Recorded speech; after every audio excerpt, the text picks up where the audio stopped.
j'ai dormi un peu trop longtemps. Quel jour on est déjà? Hein? 3955? Qu'est-ce que c'est que ce bordel? Marche plus ce truc là? Qu'est-ce que c'est que ça? Aïe aïe, forcément. Ah, et puis ils sont morts.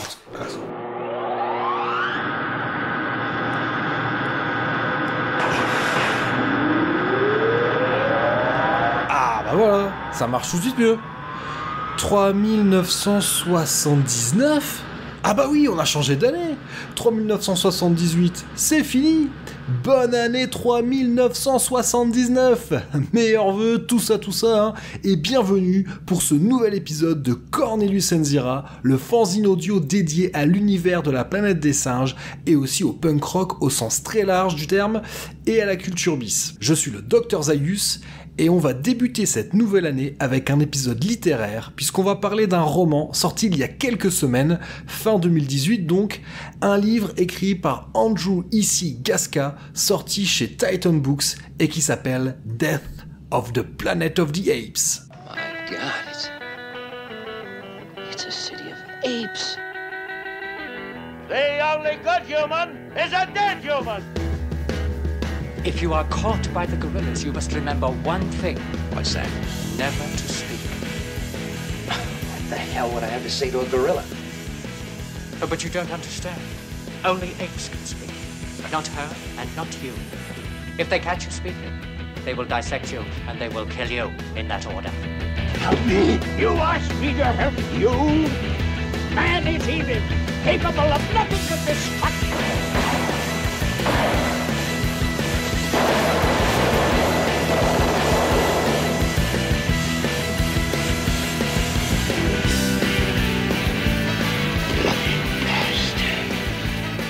In one of the countless billions of galaxies in the universe lies a medium-sized star, and one of its satellites, a green and insignificant planet, is now dead.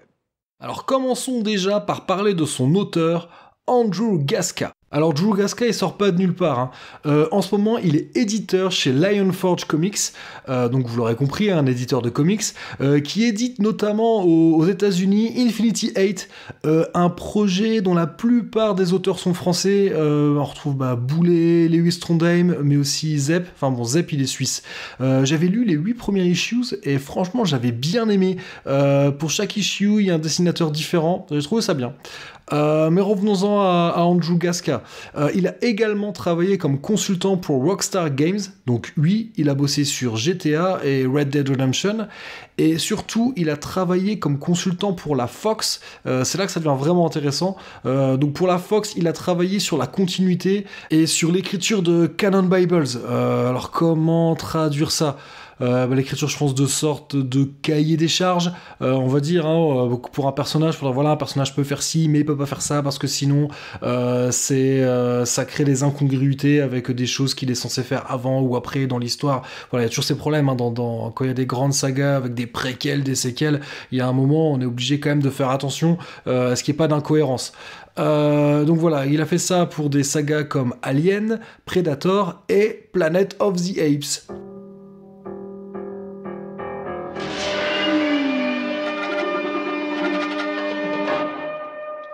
Avec Death of the Planet of the Apes, Drew Gasca revient pour la 3e fois dans l'univers de la planète des singes.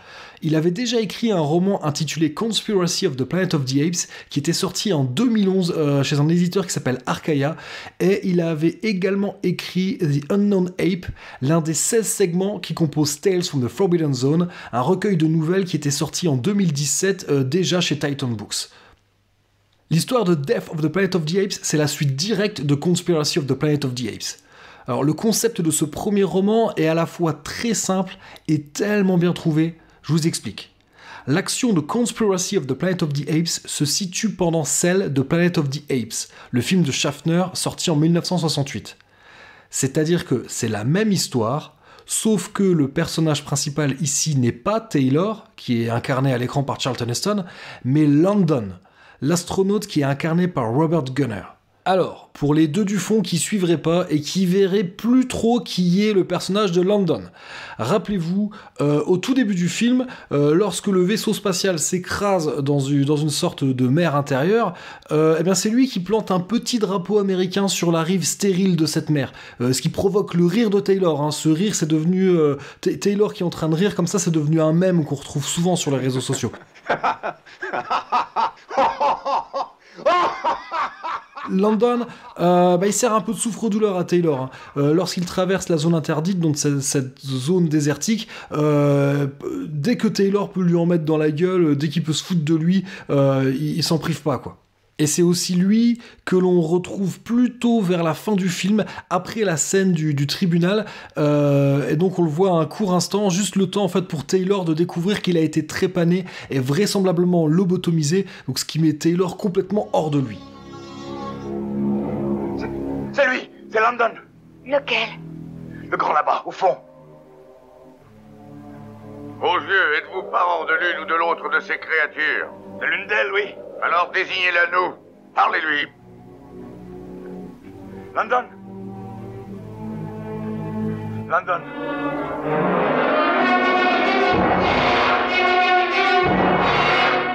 Oh, ils l'ont repéré. Vous n'étiez pas au courant? Non, je jure que c'est la première fois que je vois cet homme. Mais vous avez osé. Vous avez détruit son cerveau, espèce d'ignoble babouin. Arrêtez-le. Après donc cette traversée de la Forbidden Zone et ensuite après la fameuse scène de la chasse au cours de laquelle Taylor est capturé, et bien voilà, à l'issue de cette scène, jusqu'à la scène du procès où on ne revoit que quelques courts instants Landon, eh bien ce personnage il a complètement disparu. On ne sait pas ce qui lui est arrivé, même s'il y a quand même un moment dans l'histoire où Taylor se demande ce qu'il est devenu de lui, un moment où il est avec Zira et Cornelius. Dodge was killed in the hunt. What happened to Landon? I don't know. Et bien maintenant, imaginez un scénario qui aurait été écrit avec non pas Taylor comme personnage principal, mais Landon. Une sorte de version alternative de Planet of the Apes, dans laquelle la caméra aurait suivi Robert Gunner et non Chuck Heston. Même si parfois dans le roman, donc dans Conspiracy of the Planet of the Apes, on retrouve certaines scènes du film original qui sont racontées d'un angle différent. J'ai presque envie de dire qu'ils sont filmés depuis un autre point de vue. Hein. Et donc ça permet au lecteur de comprendre où l'on se situe par rapport au déroulé de l'histoire du film original. Mais je vais pas trop en dire sur ce premier roman, puisque j'ai surtout envie de parler maintenant de Death of the Planet of the Apes.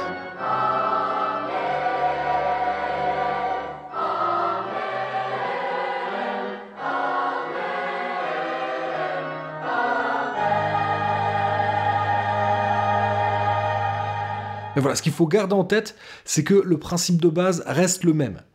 Et donc si Death of the Planet of the Apes est la suite directe de Conspiracy of the Planet of the Apes, vous comprenez donc que son histoire se déroule en parallèle de celle de Beneath the Planet of the Apes, le secret de la planète des singes en VF.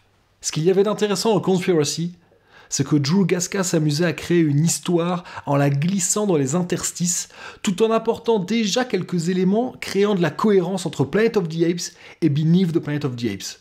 C'est d'ailleurs l'un des reproches que je fais à Beneath. C'est son manque de cohérence avec le premier film, ainsi que de nombreuses failles scénaristiques. Alors, petite parenthèse, il faut bien évidemment préciser que lors de l'écriture de Planet of the Apes, il n'était évidemment pas question d'une éventuelle suite. Ce n'était pas du tout dans les habitudes des grands studios dans les années 60. Tout comme il n'était pas non plus question d'un troisième film. Donc c'est ça qui entraîne de gros problèmes de cohérence et de continuité entre les différents films de la saga originelle, qui est donc composée de 5 films. En plus de ça, en plus de ces 5 films, il y a également une série télé, et une série animée, et des comics, et tout ça ne forme pas un tout toujours très cohérent. Eh ben, tout ça, ça constitue la matière première avec laquelle s'amuse Drew Gasca, l'auteur de Death of the Planet of the Apes. Il avait déjà réalisé une sorte de tour de force scénaristique dans The Unknown Ape, la nouvelle dont je vous parlais plus tôt, en parvenant à réunir les timelines des films, de la série animée, et de la série TV. Dans Death of the Planet of the Apes, Drew Gasca va continuer dans cette logique, dans cette ambition de prendre différents éléments de l'univers de Planet of the Apes, qu'ils appartiennent aussi bien aux comics, à la télé ou au film, tout ça pour créer une cohérence et rendre un tout qui serait canonique. Mais avant d'aller plus loin et de parler du roman en lui-même, on va rappeler rapidement le pitch de Beneath the Planet of the Apes, puisque l'histoire du roman, elle se déroule en parallèle de celle de ce film. D'ailleurs, il est peut-être aussi également temps de faire une petite alerte spoiler. Je vais faire en sorte de ne rien révéler de l'histoire de Death of the Planet of the Apes, ne serait-ce que par respect pour son auteur, et aussi pour ne pas vous gâcher le plaisir de la lecture si jamais vous avez envie de le lire après l'écoute de cet épisode. J'ai également essayé de ne pas révéler trop de choses sur les différents films de la saga. On sait jamais, hein, peut-être qu'il y en a parmi vous qui les ont pas vus. Mais je vais forcément devoir révéler 2 ou 3 petites choses ça et là. Donc si jamais vous avez déjà tout vu ou tout lu sur la saga, il n'y a pas de souci. Pour les autres, je vais faire attention de ne rien raconter de majeur. Bon, en même temps, il faut garder en tête qu'il s'agit d'un matériel qui date de 45-50 ans, donc il y a quasiment prescription. Mais promis, je vais faire attention de ne pas faire de gros spoilers, quitte à parfois un peu marcher sur des œufs. The heavens declare the glory of the bomb, and the firmament showeth his handiwork. His sound is gone out unto all the lands, and his light unto the end of the world. He descendeth from the outermost part of heaven, and there is nothing hid from the heat thereof. There is neither speech nor language, yet his voice is heard among them. Praise him, my strength and my redeemer. Alors rappelons vite fait de quoi il est question dans Beneath the Planet of the Apes. Donc le film débute exactement là où s'arrêtait Planet of the Apes. On suit donc Taylor, le dernier survivant de sa mission spatiale, et sa compagne humaine Nova. Les deux s'enfoncent dans la zone interdite, donc cet espace désertique dans lequel Taylor et ses compagnons s'étaient écrasés. Enfin, ils s'étaient crashés dans une sorte de mer intérieure pour être plus précis. Taylor et Nova rencontrent des phénomènes naturels très étranges, comme des murs de feu, et Taylor disparaît comme absorbé dans une falaise rocheuse, laissant Nova seule dans ce désert. Mais elle va pas rester seule très longtemps, parce qu'en fait, une mission spatiale de secours, composée de seulement 2 astronautes, a suivi la même trajectoire que la mission menée par Taylor, et s'est écrasée fort logiquement dans la zone interdite, vu qu'ils ont suivi la même trajectoire. Bon, un seul de ces 2 astronautes survit au crash, le lieutenant Brent. Brent rencontre Nova, qui porte à son cou les plaques d'identification, les dog tags de Taylor. On rappelle que Nova est une native de cette planète, et que sur la planète des singes, les humains sont incapables de parler et se comportent comme des bêtes sauvages.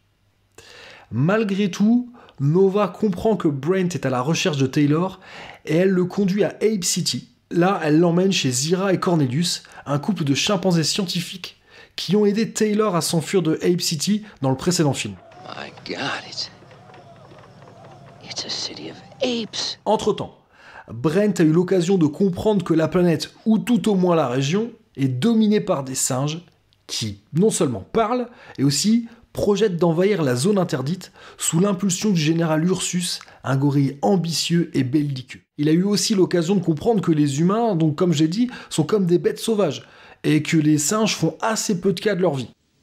Taylor? Non, je ne suis pas Taylor. Moi, je m'appelle Brent. Vous parlez vous aussi? Mais c'est impossible. Il y a des années que nous faisons avec le professeur Zaius des recherches expérimentales sur les humains, et je n'ai vu qu'un seul homme à part vous qui sache parler. Oui, Taylor. Taylor? Oui. Est-il vivant? Est-ce que vous l'avez vu? Oh, parlez, où est-il? Où est-il? Je n'en sais rien. Je voudrais bien savoir où il est.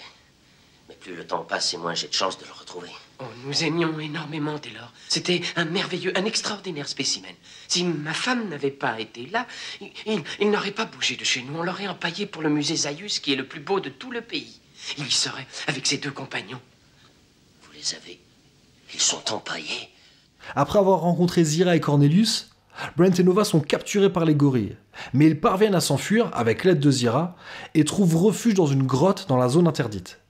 C'est là que Brent va découvrir la vérité sur cette planète et retrouver la trace de Taylor dans une ville souterraine peuplée par d'étranges humains mutants télépathes. Alors je vais pas plus loin dans mon résumé et je le fais à dessein. On ne sait jamais. Si certains d'entre vous ne l'ont jamais vu, je ne voudrais pas trop faire de spoiler. Bon, faut quand même que je précise que Beneath the Planet of the Apes est loin d'être mon film préféré de la saga. Si vous avez écouté l'épisode 5 de Cornelius Enzira, qui avait été enregistré avec mon compère Master Fred, du podcast Geek et Légende, vous êtes déjà au courant. Il y a de nombreux problèmes avec ce film, qui sont inhérents à sa production. Mais je vais pas revenir là-dessus, d'une part parce qu'on l'a déjà fait, vous retrouverez le lien vers l'épisode 5 dans le descriptif de cet épisode, et surtout parce qu'on est censé parler de ce qui fait l'actualité, à savoir Death of the Planet of the Apes. Donc je vais m'en tenir simplement à dire qu'il y a de gros problèmes de scénario dans Beneath, mais aussi des problèmes de cohérence avec le premier film, et surtout un gros problème de date qui va rester, qui va perdurer dans toutes les suites. Donc voilà, mon plus grand désarroi, puisque en fait le premier film Planet of the Apes se passe en 3978 et dans Beneath the Planet of the Apes on parle de 3955, date qui va rester dans les films qui suivront. Et bien avec Death of the Planet of the Apes, ce genre de problème va disparaître. Parce que c'est bien là tout le talent de Drew Gasca. C'est là que Drew Gasca arrive. Tel un script doctor de génie. Il va prendre ses faiblesses scénaristiques, ses éléments improbables, ses problèmes de continuité entre les différents films, il va les malaxer, il va en faire des boules et il va jongler habilement avec. Taylor. Vous êtes... Brent Taylor. Comment diable êtes-vous arrivé jusqu'ici? De la même façon que vous, le vaisseau spatial, la ville des singes, le métro... Mais vous êtes seul? Non, Nova m'a aidé. Nova. L'un des gros problèmes de Beneath, c'est que le personnage principal du premier film, Taylor, il disparaît, au sens propre comme figuré, dès l'introduction du film, tout ça pour ne ressurgir que lors du dernier acte. Et pendant tout le film, finalement, il est remplacé par une sorte d'ersatz de Taylor, à savoir Brent, qui est incarné par James Franciscus dans le film. Dans Death of the Planet of the Apes, Brent, ça devient un personnage très secondaire, et c'est bien Taylor que l'on va suivre. Ce qui est vraiment très important de préciser, c'est que Drew Gasca ne maltraite à aucun moment le matériel d'origine. Lorsqu'il relate des scènes de Beneath, il les raconte telles qu'elles sont dans le film. Tout au plus, il se permet de les raconter d'un point de vue différent de celui du film. Ce que je veux dire par là, c'est que Death of the Planet of the Apes n'est pas une alternative au scénario de Beneath the Planet of the Apes, c'est un scénario parallèle qui s'emboîte parfaitement avec le scénario du film original et avec les scénarios des autres films de la saga, ainsi que d'autres œuvres connexes, mais ça j'en parlais un peu après. Donc, en aucun cas, il ne s'agit d'une novélisation de Beneath ou d'une version corrigée de son scénario, mais bien d'une histoire originale dans laquelle on retrouve des passages du film auxquels parfois Gasca s'autorise de rajouter une ou deux lignes de dialogue ou qu'il prolonge un peu. Comme si... En fait, ça fait un peu comme si on regardait des extended scenes dans les bonus d'un DVD. Donc, ce que je veux dire par là, c'est qu'il fait toujours ça très finement, sans jamais tordre, sans jamais maltraiter le matériel d'origine. Finalement, il laisse Beneath quasiment tel quel. Il se permet juste de l'enrichir sans jamais trahir l'esprit de la saga. Je veux dire, quand je dis esprit de la saga, j'insiste parce que à mon sens, Beneath trahissait parfois l'esprit général de Planet of the Apes. Là, Drew Gasca, avec ce roman, il le remet sur les rails bien comme il faut. Tout ça pour dire qu'en fait, c'est tout à fait logique que Gasca ne suive pas les tribulations de Brent et Nova, comme c'était le cas dans le film, puisqu'il peut pas vraiment jouer avec ces deux personnages. Bon, déjà, parce que c'est peut-être pas des personnages très intéressants, en tout cas de mon point de vue, mais aussi parce qu'il ne peut pas se permettre de modifier leur trajectoire. À chaque fois que Brent et Nova apparaissent dans le roman, ça veut dire que la trajectoire, l'histoire du roman rejoint celle du scénario original, comme des sortes de points de passage obligatoires, ce qui permet au lecteur en fait de savoir où l'on est dans le déroulé de l'histoire. Imaginez en fait, Drew Gasca, il s'amuse en fait à slalomer dans les interstices que quand on regarde un film, on peut s'imaginer, tiens, qu'est-ce qui se passe que la caméra ne filme pas? Qu'est-ce qui se passe ailleurs au même moment? Et bien c'est exactement ce que fait Drew Gasca dans Conspiracy of the Planet of the Apes et dans Death of the Planet of the Apes. En fait, il filme ce que font les personnages qu'on ne voit pas à l'écran. Pardon, il le filme pas, lapsus révélateur. Il écrit, il raconte ce qui se passe en même temps que l'action, mais qui n'est pas filmé. 12, 11, 10, 9, ignition sequence start. 6, 5, 4, 3, 2, 1, 0. All engine running. Liftoff. We have a liftoff. 32 minutes past the hour. Liftoff on Apollo 11. On va également découvrir la backstory de Taylor. Il y a de nombreux flashbacks dans le roman. Et selon toute logique, finalement, on découvre que Taylor a été pilote de chasse, alors d'abord dans le Pacifique, durant la Seconde Guerre mondiale, et ensuite durant la guerre de Corée. Tout ça avant de devenir pilote d'essai et donc astronaute. En clair, si vous avez bien aimé The Right Stuff, l'étoffe des héros en VF, vous allez adorer ces passages. Moi j'y connais pas grand chose, pour ainsi dire rien, en aéronautique, mais tout en lisant, j'ai fait quelques rapides recherches. Et visiblement, ce que raconte Gasca s'appuie sur des faits réels. En tout cas, il parle d'engins qui ont réellement existé. Il s'amuse juste à introduire des éléments uchroniques qui permettent d'ancrer l'histoire de Planet of the Apes dans une sorte de réalité alternative. Un peu à la Watchmen, quoi. Mais il n'y a pas que Taylor qui est trop peu présent dans Beneath the Planet of the Apes. Il y a également Zira et Cornelius qu'on voyait assez peu. Là, on va les retrouver à de nombreuses occasions dans le roman, pour mon plus grand plaisir, d'autant plus que Drew Gasca a parfaitement compris les personnages. Je trouve que leurs dialogues sont très bien écrits, on les reconnaît parfaitement. Honnêtement, quand je lisais, j'avais dans ma tête les voix de Roddy McDowell et de Kim Hunter. J'avais l'impression de les entendre, c'est exactement ça. Les phrases, je me dis oui, c'est tout à fait, je reconnaissais tout à fait Zira et Cornelius. On retrouvait complètement la psychologie des personnages. Ce qui est super intéressant aussi, c'est qu'on les retrouve en interaction avec d'autres personnages, notamment Milo, un autre chimpanzé scientifique que l'on ne découvre que dans Escape from the Planet of the Apes, les évadés de la planète des singes en VF, mais qui a une importance capitale dans la saga. Pour ceux qui le connaissent bien, sans ce personnage, il n'y aurait pas pu avoir les 3 derniers films de la saga originelle, si on réfléchit bien. Alors, Milo avait déjà été introduit dans Conspiracy of the Planet of the Apes. Là, dans Death of the Planet of the Apes, on va comprendre comment il parvient à réparer le vaisseau de Taylor. Donc vous l'aurez compris, Drew Gasca a trouvé une explication plausible aux suites de Planet of the Apes, qui était quand même un des trucs qui était assez bancal dans la saga. Logiquement, après Beneath the Planet of the Apes, il ne doit pas y avoir de suite. Mais comme je l'ai dit, c'est déjà quelque chose qu'il avait commencé à intégrer dans Conspiracy of the Planet of the Apes. Mais puisque l'on parle de personnages importants et intéressants, parlons de ce bon vieux Dr Zaius. Eh bien, on le retrouve également dans Death of the Planet of the Apes. Et en plus, il occupe pas mal de place, il a un rôle très important, il est très bien écrit, Drew Gasca lui a vraiment bien travaillé ce personnage, il y a apporté beaucoup de soins, c'est quelque chose auquel j'ai été très attentif.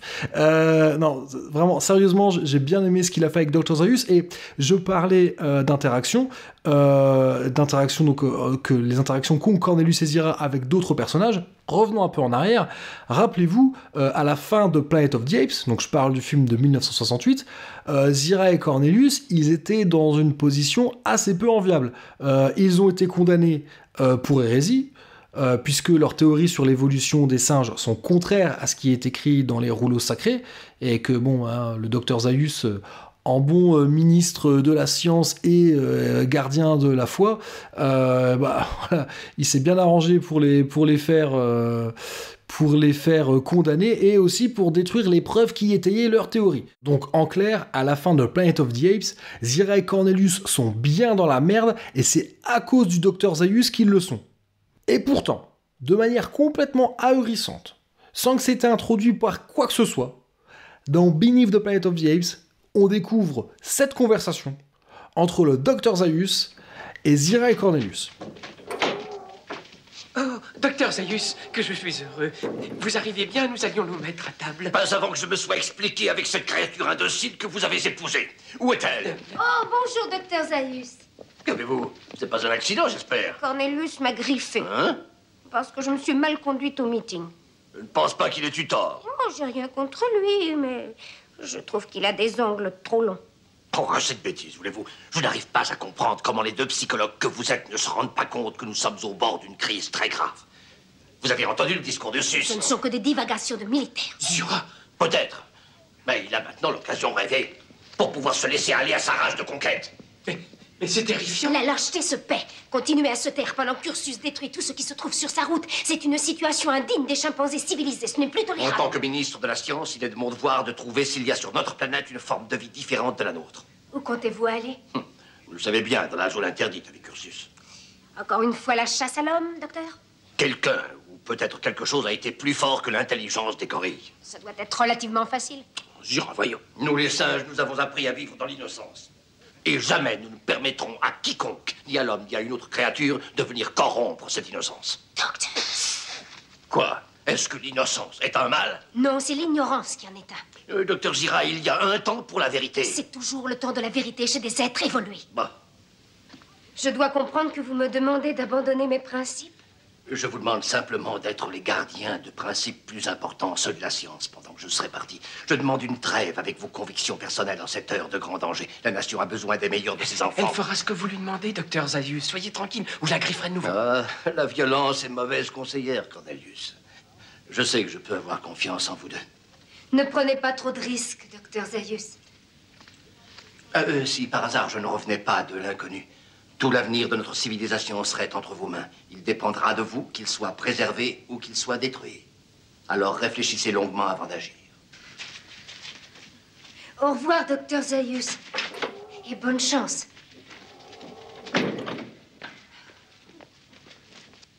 Alors, comment de dangereux hérétiques, qui auraient même pu encourir la peine de mort, peuvent-ils être devenus le dernier espoir du docteur Zaius face au coup d'État qui est en train d'être opéré par le général Ursus? Eh bien, Drew Gasca va donner une explication à tout cela, en reprenant certains éléments mis en place dans Conspiracy of the Planet of the Apes, et en donnant au scénario de Beneath the Planet of the Apes l'épaisseur qui lui manquait.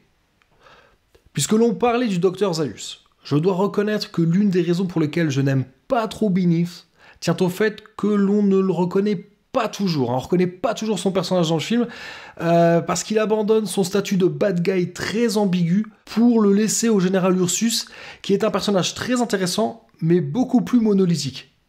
Eh bien, Drew Gasca va d'une part apporter du relief au personnage d'Ursus, principalement en extrapolant des éléments qui sont déjà présents dans le film. Je trouve que ça, c'est assez fort et ça fait que ça reste crédible. Il n'apporte pas des choses exogènes, on va dire. Il utilise le matériel d'origine et il se contente juste de l'étirer un peu, quoi. Et surtout, dans un deuxième temps, dans Death of the Planet of the Apes, il rend au Dr Zaius toute son habileté politique, tous ses talents de manipulateur, toute son ambiguïté. Car n'oubliez jamais, au fond, c'est Zaius qui a raison. Et ça, c'est écrit dès la page 25 du bouquin pour mon plus grand bonheur.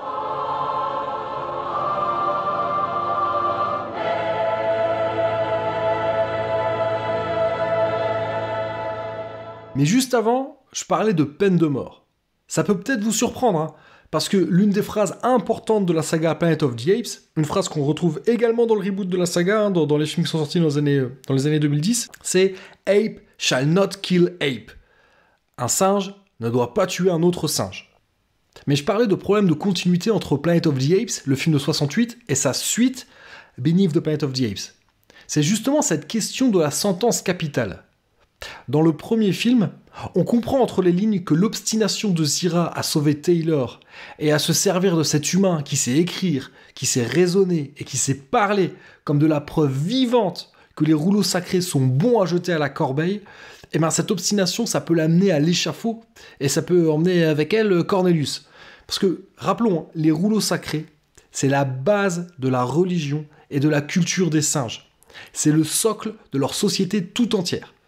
Donc tenir des propos qui sont contraires aux rouleaux sacrés, c'est une hérésie pure et dure, une hérésie aussi bien scientifique que religieuse. Et même si c'est jamais clairement dit dans le film, il est évident que dans cette affaire, Zira et Cornelius jouent plus que leur crédibilité scientifique. Ils jouent leur liberté, voire même leur vie. Parce que cette fameuse phrase « Ape shall not kill ape », elle n'est jamais prononcée dans le premier film.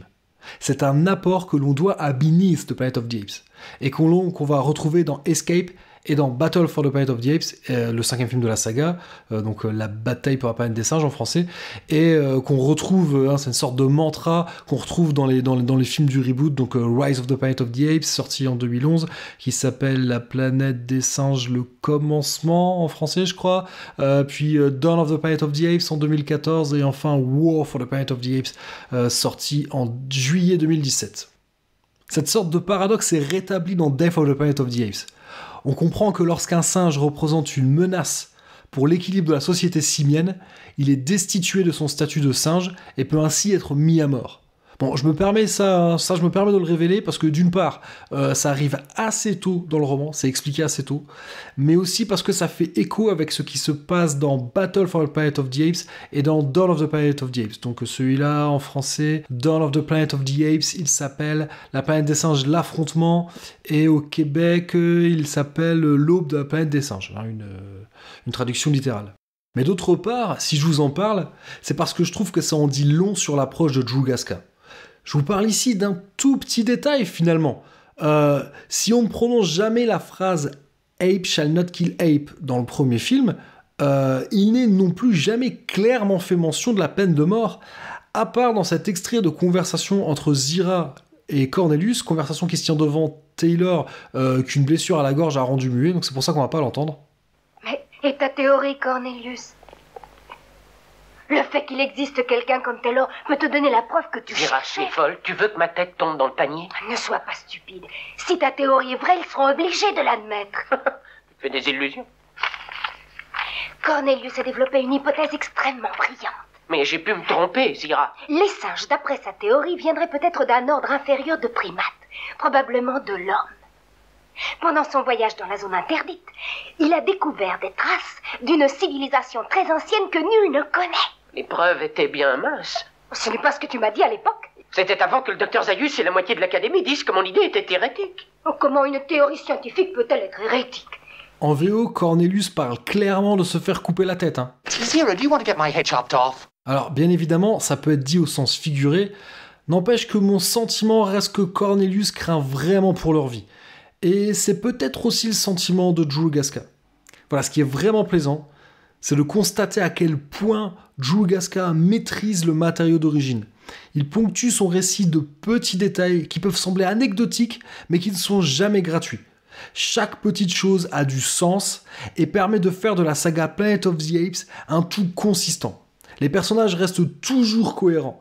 Aucun des éléments qu'il rajoute n'est incongru. Bien au contraire. Comme j'ai dit plus tôt, il parvient même à réparer certaines incohérences ou à apporter de la logique là où il n'y en avait pas forcément.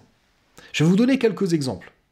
Avec un simple détail, à savoir le nom d'un lieu, Gasca parvient à faire une référence à Revolution of the Planet of the Apes, une série de comics de 6 issues qui était sortie chez Mr. Comics entre 2005 et 2006. On parle quand même de quelque chose d'assez obscur. Il fait la même chose pour la série télé. À un moment, il évoque le nom d'un village et le nom d'un chef, du chef de ce village, et c'est des noms qu'on retrouve dans la série télé. Donc voilà, des tout petits détails. Voilà, même le nom d'un village, il n'est pas gratuit. Alors pour rester dans l'univers des comics, Gasca intègre dans cette histoire plusieurs éléments qui proviennent de Terror on the Planet of the Apes. Alors Terror on the Planet of the Apes, c'est une série de comics qui avait été scénarisée par Doug Munch et qui avait été publiée par Marvel entre août 1974 et janvier 1977 dans Planet of the Apes Magazine. Pour beaucoup de fans de Planet of the Apes, Terror on the Planet of the Apes, c'est considéré comme le 6e film de la saga originelle. Même si, je le rappelle, hein, c'est un comics. Hein. Mais intégrer des éléments de ce comics dans le récit, c'est franchement pas anodin. Même si, de mémoire, je crois que c'était déjà le cas dans Conspiracy of the Planet of the Apes, le roman d'avant. Hein, mais j'en suis plus complètement sûr. Ouais, je l'ai lu... C'est sorti en 2011, hein, donc voilà, j'ai lu ça il y a 8 ans. Donc j'ai un peu oublié quelques détails. Nova. Come on. That's the idea. Taylor. Nova. Here.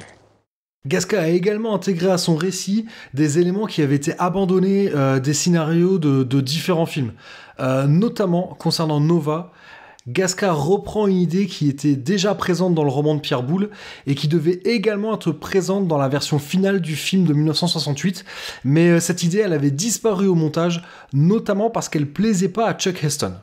Donc si vous êtes de fidèles auditeurs de Cornelius and Zira, vous saurez de quoi je parle. Il réintègre aussi l'idée d'un enfant hybride singe-humain, une idée qui avait été écartée du scénario de Binis par crainte de la censure, vu qu'elle pouvait impliquer des pratiques zoophiles, mais dont il restait quand même des photos des tests de maquillage, des tests qui étaient quand même assez concluants. Bon, et puis comme je l'ai dit, Gasca aurait été un excellent script doctor. Death of the Planet of the Apes que sert de rustine, ça corrige plein de trucs un peu débiles, un peu mal pensés qu'on retrouve dans la version finale de Beneath the Planet of the Apes. Notamment, il trouve une explication à la présence de cette mission de secours, parce que dans le premier film, dans Planet of the Apes, il est évident que la mission menée par Taylor n'a pas de ticket de retour. Donc ça paraît assez peu envisageable qu'on aille les secourir, vu que de toute manière, ils n'étaient pas censés revenir. Il trouve aussi une explication au fait qu'on n'en voit que 2 personnes. Il trouve une explication à la mort si peu convaincante du deuxième astronaute. Il trouve aussi une explication au fait que la barbe de Brent soit finement taillée alors qu'elle est supposée avoir poussé pendant qu'il était en hypersommeil. Enfin voilà, on en est à ce niveau de détail. Cela dit, même le tout premier film que je considère comme un chef-d'œuvre, il n'est pas imparfait. Vous avez peut-être toujours trouvé étrange cette phrase prononcée par Dodge au début du film, lorsqu'ils sont dans la zone interdite. Une nuit couverte? Cette étrange luminosité? Et pourtant il n'y a pas de lune. Et bien dans Death of the Planet of the Apes, vous aurez un début d'explication. Donc il trouve des explications à certaines choses un peu bancales du premier film, du deuxième film. Parlons du troisième maintenant. Il y a ce passage dans Escape from the Planet of the Apes qui pour moi ne fait aucun sens. Cornelius explique comment les animaux de compagnie ont disparu des suites d'un virus et comment les singes ont été domestiqués, transformés en esclaves jusqu'à ce qu'ils se révoltent. Ça a commencé dans notre préhistoire, lorsque la peste s'est abattue sur les chiens. Et sur les chats. Des centaines et des milliers d'entre eux moururent, et des centaines et des milliers d'entre eux durent être tués afin d'empêcher que l'épidémie ne se répande. Il y avait des brasiers de chiens. Oui. Et lorsque la peste fut enrayée, l'homme n'avait plus d'animal domestique. Et pour l'homme, c'était bien sûr une situation intolérable. Il peut tuer son propre frère, mais il s'apitoie sur son chien. Alors les humains prirent des singes primitifs comme compagnons. Primitifs et muets. Mais déjà 20 fois plus intelligents que les chiens ou les chats. Oui, c'est exact. Ils étaient rassemblés dans des cages, mais dans les maisons particulières, ils vivaient en liberté. Ils devinrent sensibles au langage humain et, en l'espace de moins de 2 siècles, en étant partis de simples mimiques qui faisaient rire, ils finirent par rendre des services. Pour rien de plus ou de moins que ne peut faire un chien bien dressé. Mais un chien peut-il faire la cuisine ? Ou nettoyer la maison, ou faire les courses chez l'épicier avec une liste de sa maîtresse, ou servir à table. Ou surtout 3 siècles plus tard, rendre son tablier à ses maîtres. Comment ? Et ils prirent peu à peu conscience du concept de l'esclavage. Et au fur et à mesure qu'ils se regroupaient, de la façon de le combattre, qui est bien entendu l'unité. Tout d'abord, ils commencèrent à se rassembler en petits groupes. Ils apprirent la technique de l'action syndicaliste et militante. Ils apprirent à refuser. Oh, d'abord, ils ne firent que grogner leur refus. Mais ensuite, à la date historique qui est commémorée par mes congénères et parfaitement indiquée dans les livres sacrés, arriva Aldo. Lui ne grogna pas. Il articula. Il répéta un mot qui lui avait été dit des centaines et des centaines de fois par les humains. Il dit... non. J'ai toujours trouvé ce passage incohérent, puisque dans Planet of the Apes, Cornelius cherche des preuves archéologiques des origines de la culture simienne, qui clairement sont inconnues, ou en tout cas sont un secret jalousement gardé par le docteur Zaius. Zira et Cornelius ne peuvent donc pas savoir ce qu'ils racontent dans Escape. C'est même un contresens par rapport au film original. À moins qu'entre-temps, il n'ait eu accès à certaines informations. Et bien, dans Death of the Planet of the Apes, on va découvrir comment. D'ailleurs, l'explication que trouve Gasca reprend l'idée que l'épidémie qui tue chiens et chats a été ramenée depuis l'espace par des astronautes. Et ça, c'était une idée qui était développée dans un des drafts de Conquest of the Planet of the Apes. Bah tiens, puisqu'on parle de Conquest, je vous ai parlé plutôt d'Uchronie. Si vous vous rappelez bien, au tout début de Conquest of the Planet of the Apes, on apprend que l'action se passe en 1991 en Amérique du Nord. Il n'est jamais fait mention des États-Unis d'Amérique et on comprend que la ville dans laquelle se déroule le film, c'est pas vraiment une démocratie. Clairement, on pense à une dictature fasciste. dans Death of the Planet of the Apes, certains des éléments uchroniques développés par Gasca préparent clairement le terrain pour Conquest. Il y a d'autres easter eggs dans le roman, comme notamment ce passage. Ring a ring of neutrons, a pocket full of positrons, a fission, we all fall down. Ça, c'est un poème de Paul Dehn. Pour rappel, Paul Dehn, c'est lui qui a scénarisé les 2e, 3e et 4e films de la saga et qui a posé les bases du 5e scénario. Rien que ça. On trouve également une référence, un clin d'œil à King Kong. D'ailleurs, on rappelle que Boom Studios a publié Kong on the Planet of the Apes, qui est un comics, un crossover entre donc la planète des singes et King Kong. Ça serait trop long et rébarbatif de tout citer, mais les clins d'œil aux fans sont très nombreux et sont toujours bien vus. Bon allez, je résiste pas à l'envie de vous en donner un dernier. Dans le roman, quand Taylor découvre pour la première fois l'apparence réelle des mutants, ça lui fait penser au Grey's Anatomy. Le fameux livre d'anatomie, hein, pas la série télé. Mais ce qu'il faut savoir, c'est que pour la création des maquillages des mutants de Beneath the Planet of the Apes, la source d'inspiration, c'est réellement des planches d'anatomie extraites du Grey's Anatomy. Donc voilà, ça peut sembler être juste un détail dérisoire, mais c'est tout à fait ce genre de détail que moi je goûte tout particulièrement. I reveal my inmost self unto my God. Unto my God.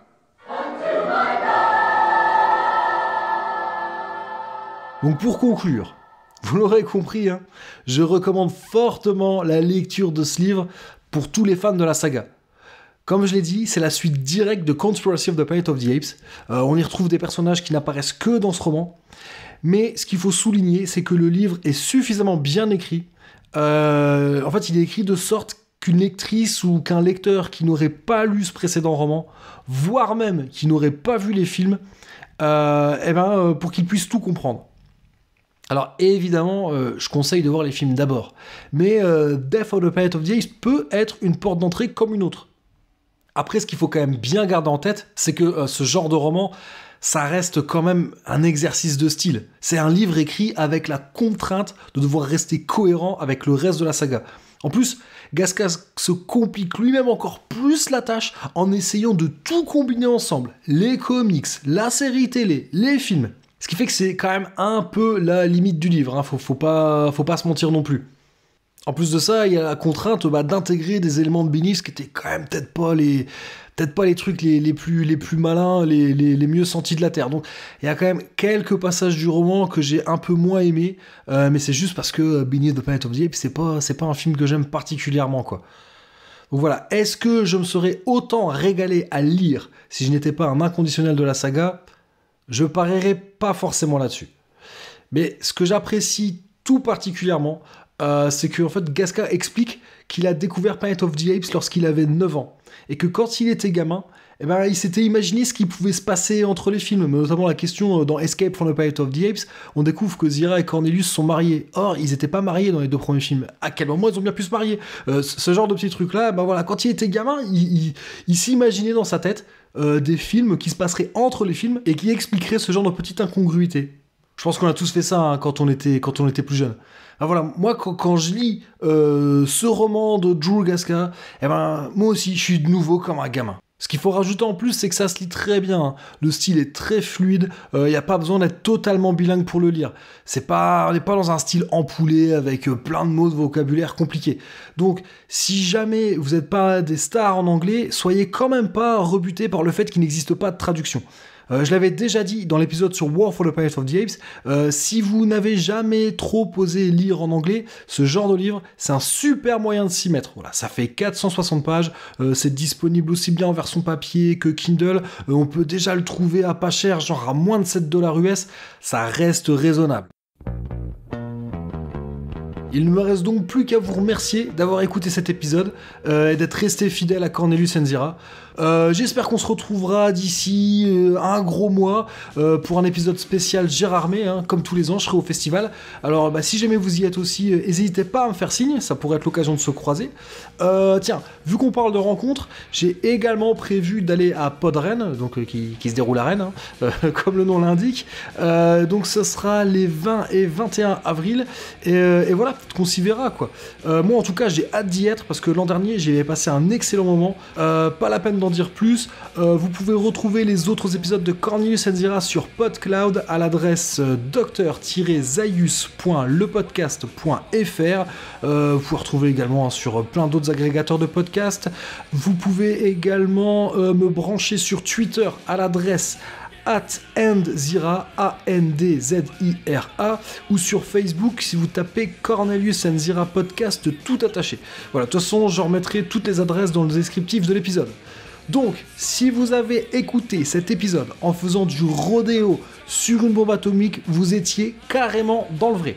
Moi, j'espère vous retrouver bientôt. En attendant, portez-vous bien, prenez soin de vous et de ceux que vous aimez, et à bientôt les primates.